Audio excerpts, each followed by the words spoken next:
You know, I've been in my little hyperbolic school time chamber thing. You know, just doing that, focusing on school, focusing on my move at the moment. But I'll be back soon. I'll definitely be back to quite a few in 2013. Alright, should be back up. Yeah.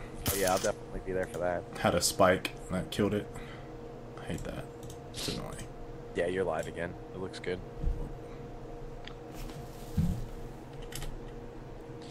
Alright,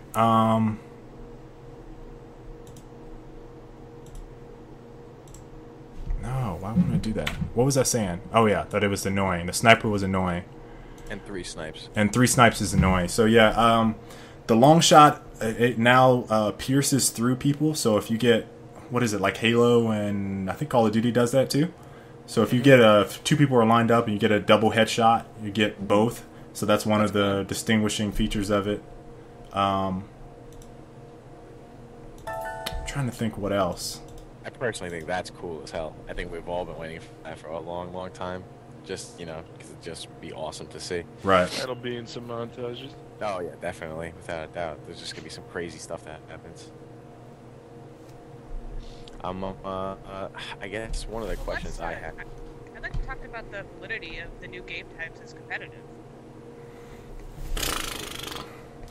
We can't talk about the new game types. Other than we can talk about Overrun and Free For All. Overrun and Free For All, right? Overrun as a competitive game type is interesting because of the interest in, you know, League of Legends and all that jazz now. But I don't know. I can just say I don't know what it's gonna be like.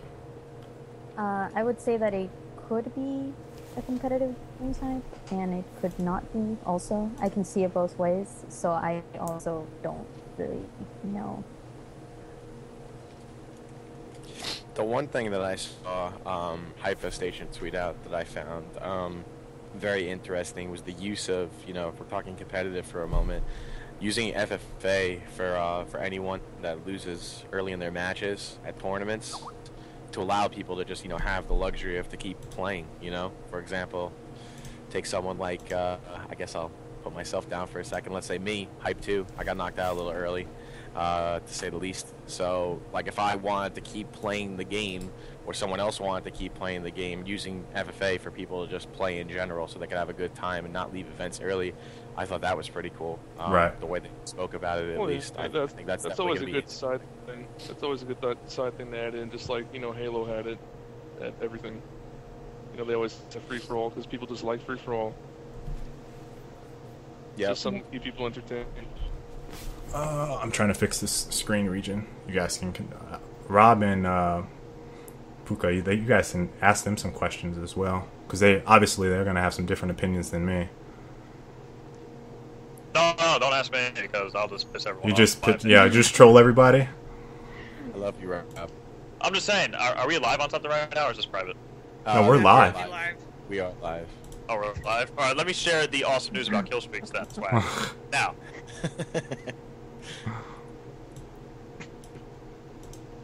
There we go. Got it 25 back. kills to get a brewback to come on stage and stomp on people.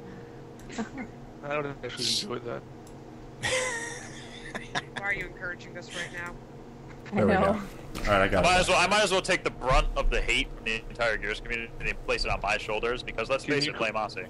Can you call in, like, drill? Like, you can call in hunter-killer drones and Black Ops 2. There was no down but not out in effect if you when get you 12 kills without dying, you get attack tickers, and then they come rushing on stage. There's like 30 of them, and they go after the enemies. So yes, no DBNO was in effect when we play tested it back in October. Is it true that DBNO is still in campaign though? Is that true? We didn't touch campaign. Oh, so you guys didn't touch. Okay. So No. yeah, I don't know what you guys played. That's just. Well, it's Epic Studios, so that would just be multiplayer. Okay. All right. So it's only multiplayer. The campaign is being handled by people who fly. Yeah. Yeah. Someone asked. The only thing I'm looking at is with DBNO being gone, and it says before, but like, it's obviously it won't work with the old game types. Like, I can't see that work. And since they're already making new game types, and it's pretty much like hinted that aside from Overrun Free For All, there's other new game types being added in. Like, I can only see it like more objective games, like more more and more because we didn't really have enough in any Gears. There was never a CTF or a bomb game type that we talked about Gears 3. Right. Anything where DBNO would not matter if it was in. More respawn game types. So I mean, yeah, respawning game types are going to work. I can't wait till they freaking talk about the game types so we can elaborate on them more, other than me saying, yeah, that would be nice. But I guess the game types that I would most look forward to are ones that would revolve around that, and free for all is a good example. I don't know. I just don't know how people are going to perceive the game. I mean, already, I guess my gut instinct before we even started and before they announced everything, it was like, oh, as soon as they announce everything, there's going to be a shitstorm of people that get upset about no DBNO and probably the loadouts.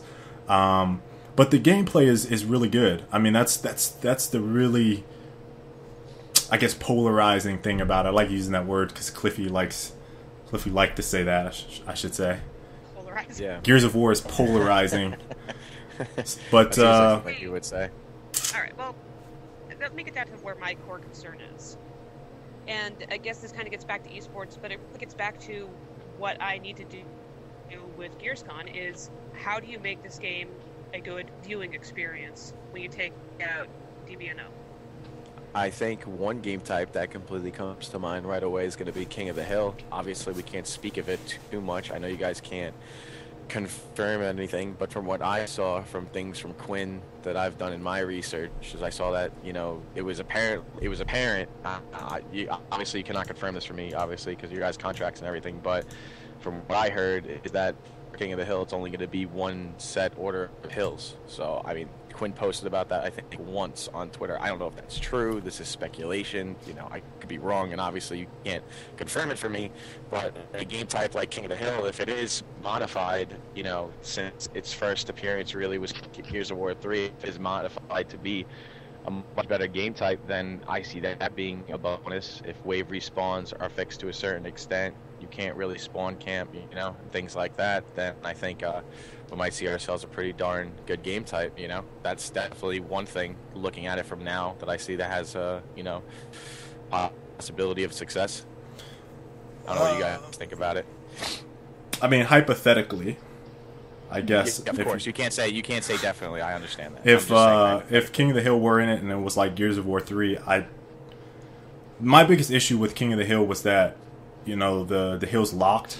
So like if you captured a hill, you didn't have to stand in the hill. You could just set up by it. That's my issue with it, and that's always been my issue with King of the Hill. So, if that was something that was changed, then I would definitely like it more, especially in Gears 3. So, I mean, with Down But Not Out, that doesn't really affect that, because if you stand in the hill and you get shot, and it was changed to you have to be in the hill, then that person would, then lose points. They wouldn't be down and still capping points if they were in the hill. So that would be an obvious thing that would make sense.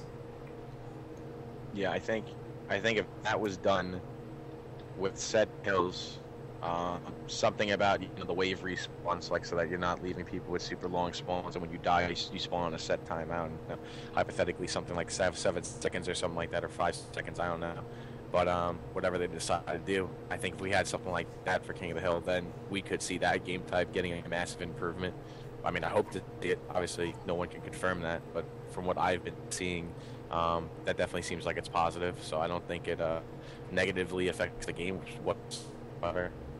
I think one of my biggest questions was, what, other than just the negatives, what do you guys see as that are huge positives in Judgment? Things that you've heard about or can speak about that Overrun? you think are hugely affect the game and hugely improve the game, whether it's a spec of like a weapon or it's something like Overrun, of course. Overrun. I mean, that was clearly the highlight of the game. It honestly, and I said this when I did my little overview on it, it could be boxed as its own little product, and you could ship Overrun as a multiplayer game, pretty much. It's that good, and it really changes everything about Gears of War when you throw in, Beast versus the COG. So I think that was probably the highlight of my experience there, because all of a sudden I turned from a guy that was just tearing everybody up to and not necessarily at the event, but just in general, being aware of what's going on in game, to going into a game type where it's the same game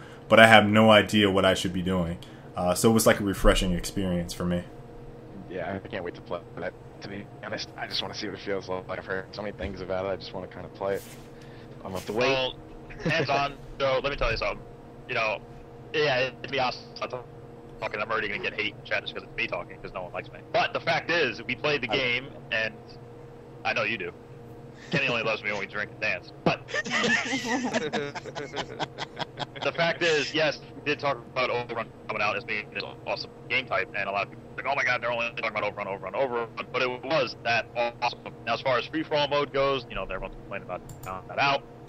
Things about the game that are awesome, the ability to fall off ledges now, up and run. That was one of the best things they put in the game. A one-button switch, to me, is another positive. I talked about it a little bit in my video, Arctic fucking broke down more than I did. But it felt smoother, it felt better, and now everyone's complaining. Like I saw, alright, we're only going to have 8 shots in the shotgun, they're going to be rifle mad. But we had a free-for-all where we went at each other with every weapon type. Just trying it all out, because again, we were there to test the game. Right. We were there to try out everything. You weren't there just to go as a Lancer, Nasher, yo, I'm top 3 at Height Station, bro, come at me. No. We went there to try out everything possible, and it felt right. It felt good, and the shotgun battles were actually battles for those who went into it. But if you're not good at the shotgun, you're going to lose quickly to everything else. Word. I feel you on that. I don't know. But the fact is, I enjoyed a lot what I got hands on with, and